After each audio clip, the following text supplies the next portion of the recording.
بسم اللہ الرحمن الرحیم. السلام علیکم.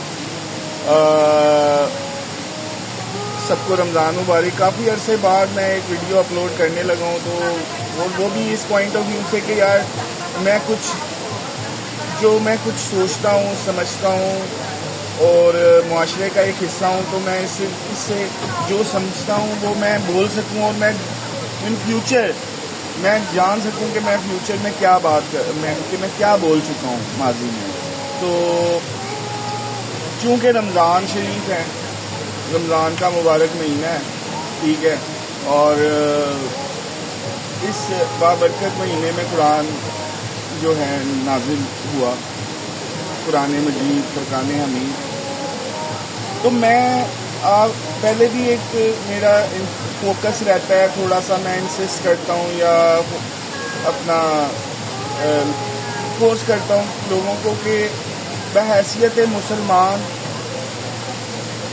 ہمیں قرآن کو با ترجمہ پڑھ لینا چاہیے. زیادہ دور نہ جائیں، آپ پہلے سپارے سے ایک آیت پکڑ کے نا اس کا ترجمہ پڑھ لیں، دوسری آیت پکڑیں. ضروری نہیں ہے کہ قرآن کا رٹا لگا کے 30 سپارے اس 30 رمضان میں ختم کر دینے ہیں. وہ دیکھیں، میں ایک آزاد سوچ کا مالک ہوں، تو میں ہر بندے کی بات سنتا ہوں. جو مجھے سمجھ آئے میں اس کو ایکسیپٹ کر لیتا ہوں، جو نہیں آ رہی میں اس کو سائڈ پہ رکھ دیتا ہوں، بجائے اس کے کہ اس پہ تنقید کروں. تو مجھے نا ایک اسکالر گزرے ہیں، علامہ پرویز احمد صاحب، لوگوں کے بڑے ان کے بارے میں ڈفرینٹ پوائنٹ آف ویوز ہیں. تو ان کی ایک بات سن رہا تھا اور مجھے بڑی اچھی لگی قدرن کہ ہم نے جو قرآن شریف کے ساتھ سلوک کیا ہے نا، ہم نے دنیا میں کسی کتاب کے ساتھ کسی شخص نے ایسا نہیں کیا جو مسلمانوں نے قرآن شریف کے ساتھ کیا. اس سے ہٹ کے کہ انہوں نے اس کو تعظیم دے دی، اس کو اونچی جگہ تو رکھ دیا. لیکن آج آپ لاجیکلی بتائیں کہ ایک کتاب اللہ تعالیٰ ہمارے لیے، ہماری بھلائی کے لیے اتار رہے ہیں کہ آپ نے دنیا میں جا کر اپنے معاملات کو کیسے ڈیل کرنا ہے، اور وہ قرآن شریف میں ہے.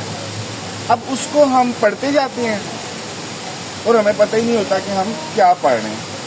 صحیح ہے. تو ایٹ لیسٹ اس بک کو، وہ ہماری ایک قسم کی ہینڈ بک ہے.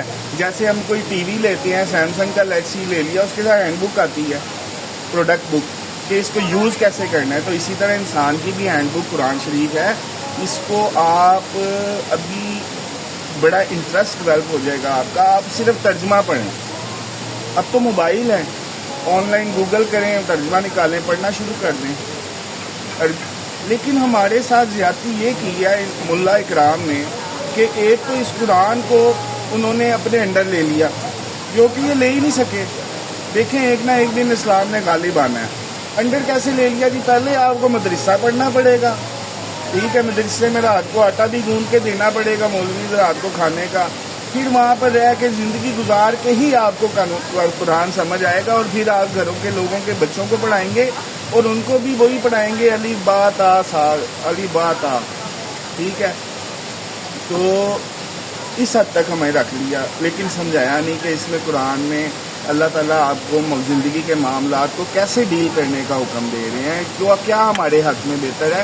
تو میری آپ سب سے گزارش ہے کہ میں خود بھی کنٹینیو کروں اور آپ لوگ بھی کنٹینیو کریں. زیادہ نہ پڑھیں، اس رمضان میں صرف 2 بار ہی پڑھ لیں ترجمہ، ٹھیک ہے، تو وہ بھی کافی ہوگا. اگلے رمضان میں اگلے 2 پڑھ لینا جب تک زندگی رہی. تو اس چیز کو سمجھ کے پڑھیں. یہ ایسا نہیں ہے کہ الف لام میم پڑھ لیا تو 10-30 نیکیاں ہو گئی. مجھے نہیں بہرحال یہ سمجھ آتی. آپ کو اگر میرے پوائنٹ آف ویو سے اختلاف ہو سکتا ہے، لیکن اس کو سمجھیں اور سمجھ کے پڑھیں تو بڑی اچھی چیز ہے. ہم گناہ گار لوگ ہیں، کبھی غلط ہو جاتے ہیں، کبھی صحیح ہو جاتے ہیں، لیکن یہ ہینڈ بک ہے ہماری. ہمیں اس کو اپنے ساتھ رکھنا ہے، اس کو پڑھنا ہے، اس کو سمجھنا ہے. اس میں عزت ہے. مشرک کون ہے، کافر کون ہے؟ نام رکھ لینے سے کوئی انسان مسلمان نہیں ہو گیا، اور مسلمان ہونا بھی کافی نہیں ہے. مومن کچھ اور ہیں، مسلمان کچھ اور ہیں، ٹھیک ہے، مشرک کچھ اور ہیں، کافر کچھ اور ہیں. تو ان چیزوں کو آپ کو تبھی سمجھ آئے گی کہ جب آپ ہم سب قرآن کو با ترجمہ پڑھیں گے، اور نام رکھ لینے سے کوئی جنت کا سرٹیفکیٹ نہیں مل گیا، ایکسیڈنٹلی مسلمانوں کے گھروں میں پیدا ہو جانے سے ہمیں کوئی جنت کا سرٹیفکیٹ نہیں مل گیا، بلکہ ہم خوش نصیب ہیں کہ ہمیں قرآن کا تعارف مل گیا ہے۔ قرآن کو پکڑیں۔ میں کل پرسوں ایک بندے نے ایک حدیث مبارکہ شیئر کی ہوئی تھی، تو میں یہ سوچ رہا تھا کہ ہمارے نبی اکرم صلی اللہ علیہ وسلم نے تو ہمیں ایک لٹمس ٹیسٹ دیا ہے کہ کوئی حدیث اگر آپ کے سامنے آ جائے تو آپ فوراً پہچانیں کہ وہ قرآن سے میچ کر رہی ہے کہ نہیں کر رہی، پھر اس کو ایکسیپٹ کریں۔ ہم حدیثیں پڑھتے جاتے ہیں، ہمیں پتہ ہی نہیں ہوتا یہ مستند ہے، ضعیف ہے، کیا ہے بھی کہ نہیں ہے، ٹھیک ہے، اور یہ کیوں کہا گیا ہوگا، کیوں فرمایا آپ صلی اللہ علیہ وسلم نے کہ اس کو اس طرح سے چیک کرنا۔ ظاہری بات ہے اس دور میں بھی کچھ لوگ اپنی طرح سے من گھڑت چیزیں بناتے ہوں گے، تو ان چیزوں کو سٹاپ کرنے کے لیے، ان چیزوں کو ٹیکل کرنے کے لیے آپ صلی اللہ علیہ وسلم نے فرمایا کہ قرآن سے جو چیز میچ کر رہی ہے اس کو ایکسیپٹ کر لیں، جو قرآن سے میچ نہیں کر رہی اس کو ریجیکٹ کر دیں۔ تھینک یو ویری مچ، اللہ حافظ۔